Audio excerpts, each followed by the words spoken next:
Well, another day and another developer's off the open market. No, this time not Microsoft or Embracer Group. This time Sony. Yes, PlayStation has gone out and made a big splash on the apparent free agent market of developers. Sony, with one swoop of the pen, has picked up Bungie. Yes, the Bungie that was once in Microsoft's pocket is now owned by PlayStation. 2022 is just getting started, and it's already the biggest year the industry has seen in decades. So let's ask the questions we're all thinking about. Will Destiny remain multi-platform? Will Bungie be making any content exclusive for PlayStation? How does Bungie make PlayStation better? And lastly, does this deal ensure that Call of Duty remains a multi-plat as well? These are the questions you want to know about, and we have the answers. Let's get to it.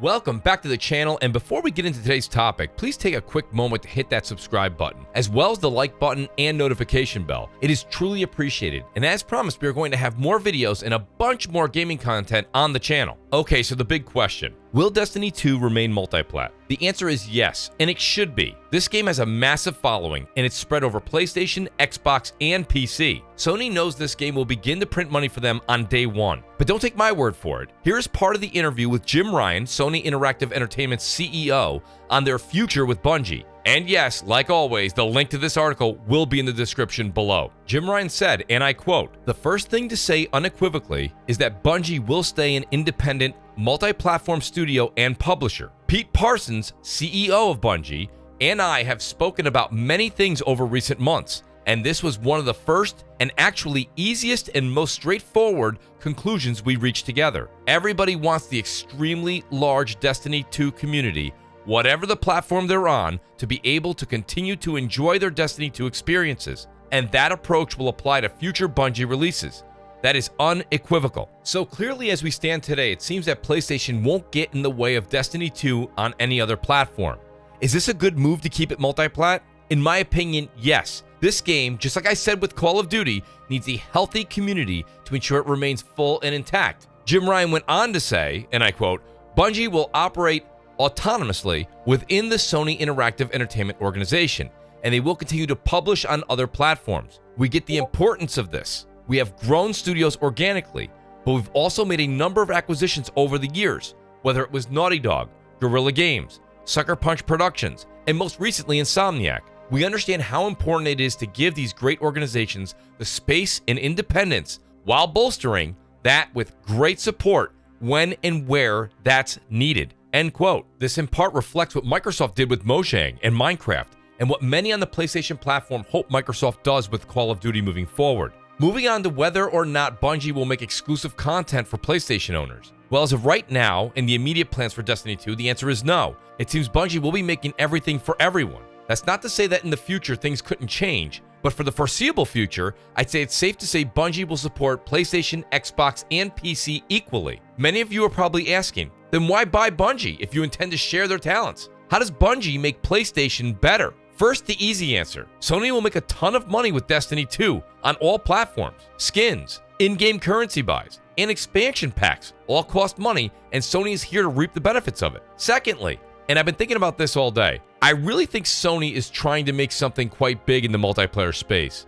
Let's be honest, Destiny is quite arguably one of the best first-person shooters on the market. And I'm not talking about the story or the lore behind Destiny, but rather the gunplay and feel when playing Destiny. It's without question one of the most satisfying shooters I've ever played. Thirdly, Bungie is beyond talented and respected in the gaming industry. What Bungie brings in the form of raw talent alone is something that many will overlook in this deal. I mentioned this in my last video. IP is important in these content wars, but the level of superior talent that one company can acquire is well beyond what a single IP can bring to an organization. Activision Blizzard is a massive deal, but the company was in a decline, and the IPs have been neglected over the years. Microsoft has to go into Activision Blizzard and repair some of the issues internally. With this Bungie acquisition, it's as easy as, we'll let Bungie continue to be great! And with that, PlayStation can go about their day-to-day business while Bungie continues to innovate with new IP and also continue to bring home the bacon with Destiny 2. Not to mention the TV and movie deal possibilities that Bungie has been working on.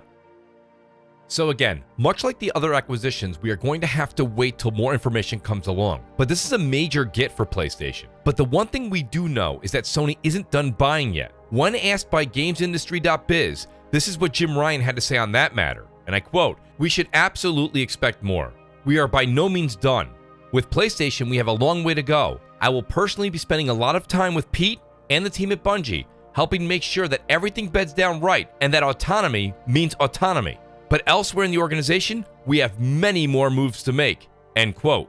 This is exciting as we enter a new world in gaming, and at the same time, some concern should be withheld. With great power comes great responsibility. Okay, I just wanted to say that line, but in all honesty, we as gamers are now dependent that these few big companies will take care of these developers and still maintain their primary goal, which is keeping us gamers at the focus of their gaming objectives. It all sounds so easy, but it's not. So as we all sit here and cheer on these massive billion-dollar deals, I just hope in the end these billion and trillion-dollar companies keep gaming as healthy and genuine as we've become accustomed to over the years. So that brings us to the end of this video. So before you leave, take a second and remember to hit that like button.